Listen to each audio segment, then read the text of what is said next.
सोचिए, अगर आज हर भारतीय के अकाउंट में अचानक 10-10 लाख रुपए आ जाएं, तो हमारी जिंदगी कितनी बदल जाएगी।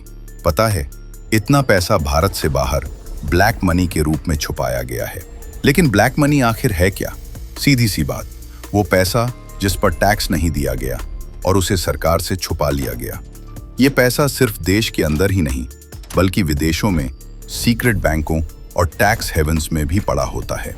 अब जरा ये सुनिए, अलग अलग रिपोर्ट्स के हिसाब से भारत से बाहर भेजा गया ब्लैक मनी 500 अरब डॉलर से लेकर 1 ट्रिलियन डॉलर तक हो सकता है। सोचिए, अगर इतना पैसा वापस आ जाए तो भारत का पूरा कर्ज चुकाया जा सकता है।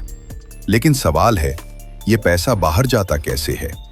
देखिए, सबसे आम तरीका है हवाला, एक अनऑफिशियल नेटवर्क जिसमें पैसा बिना किसी रिकॉर्ड के विदेश पहुंच जाता है। दूसरा तरीका है ओवर इनवॉइसिंग और अंडर इनवॉइसिंग। कंपनियां असली दाम छुपाकर कागजों में कुछ और दिखाती हैं और बचा हुआ पैसा बाहर भेज देती हैं। और तीसरा तरीका टैक्स हेवन्स, जैसे स्विट्जरलैंड, सिंगापुर, केमन आइलैंड्स।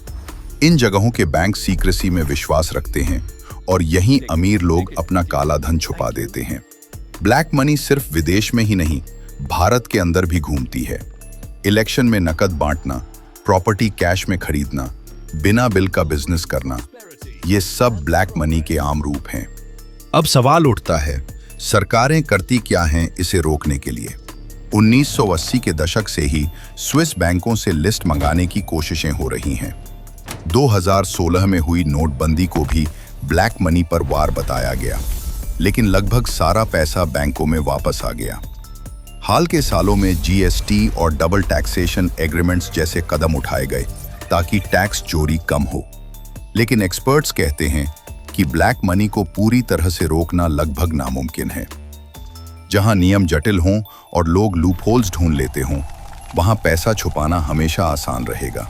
तो दोस्तों, ब्लैक मनी सिर्फ आर्थिक समस्या नहीं है, ये एक सोशल प्रॉब्लम भी है।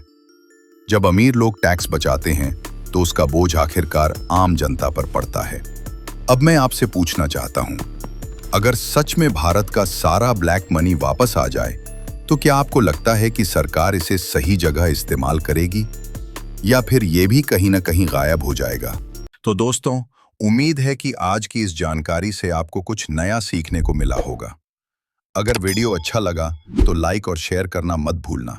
और हाँ, सब्सक्राइब जरूर कीजिएगा ताकि अगली रोचक जानकारी सबसे पहले आप तक पहुंचे।